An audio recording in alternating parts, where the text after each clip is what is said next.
Selamat pagi anak-anak. Bapak harapkan kalian tetap berada dalam keadaan sehat ya pada pagi hari ini dan tetap semangat mengerjakan tugas-tugas pembelajaran yang Bapak guru berikan ya. Pada pagi hari ini kita akan belajar dengan muatan matematika ya. Kita akan melanjutkan materi kita yang minggu lalu. Nah, minggu lalu kalian sudah belajar mengenai menyajikan data dalam bentuk tabel ya.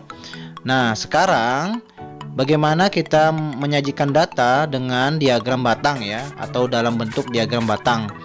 Nah, simaklah video pembelajaran hari ini dengan baik dan kalian Bapak harapkan mencatat pada buku catatan ya, tetap.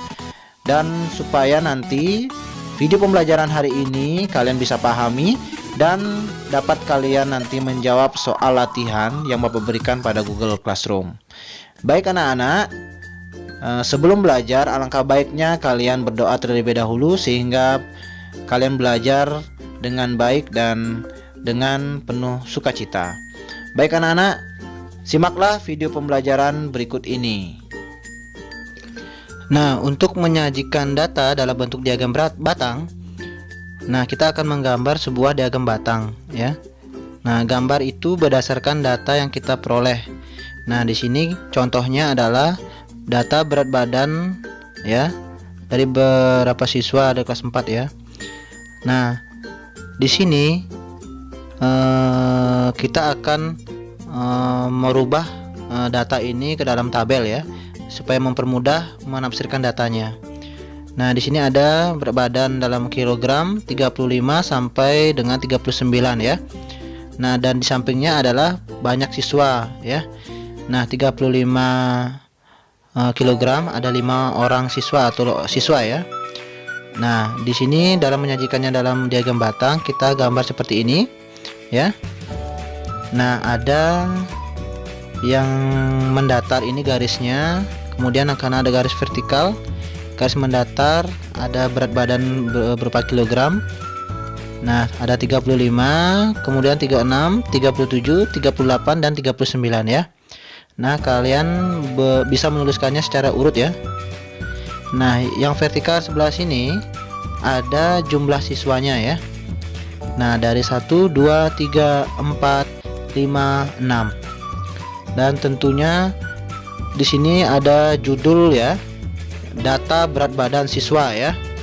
Jangan sampai tidak ada judulnya ya. Nah, setelah sudah menyiapkan sumbu mendatar dan vertikal, maka kalian mulai membuat ya di sini diagram batangnya ya. Kemudian kita lihat ini dari 35 berat badannya, kemudian ada 5 siswa. Kita akan melihat 35 berat badannya, kemudian banyak siswanya adalah ya 5 siswa. Nah, kita akan menggambar menggunakan penggaris ya. Nah, tepat pada 35 kilogramnya.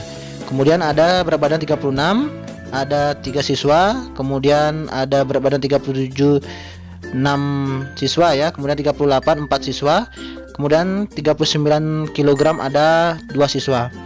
Nah, di sini kita akan melihat dari diagram batang ini kita bisa melihat mana berat badan yang banyak dimiliki oleh siswa ya.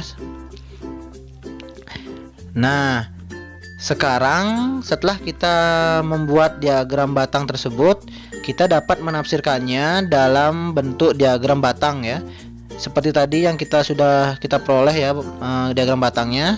Di sini kita bisa tafsirkan. Nah, dari mana dari data diagram batang ini kita dapat mengetahui banyaknya siswa dengan berat badan atau berat badan tertentu. Ya, 35 sampai 39 kilo ya. Kemudian ada berat badan teringan adalah 35 kilo, yaitu sebanyak 6 siswa. Itu cara membacanya ya.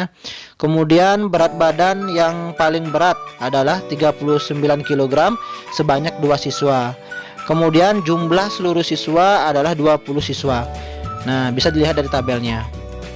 Nah, anak-anak, untuk kalian memahami materi hari ini, kalian Bapak harapkan mengerjakan soal latihan ya yang Bapak sudah berikan pada Google Form. Nah, ini bentuk soal latihannya seperti ini anak-anak. Nah, di sini Bapak akan memberikan sebuah data ya. Di sini ada sebanyak 35 orang siswa kelas 4 diukur tinggi badannya. Nah, berikut datanya anak-anak. Ukuran tinggi ibadahnya ada di bawahnya. Kalian perhatikan data ini ya, 35 banyaknya. Nah, dari data ini kalian sajikan terlebih dahulu dalam bentuk tabel ya anak-anak. Ingat itu, dalam bentuk tabel, sehingga data ini kalian bisa urutkan ya dari yang terkecil hingga terbesarnya, dan kalian nanti bentuk ke dalam bentuk tabel terlebih dahulu. Kemudian setelah itu kalian nanti setelah dalam bentuk tabel kalian sudah kerjakan, nanti setelah itu kalian bisa menyajikannya dalam bentuk diagram batang ya.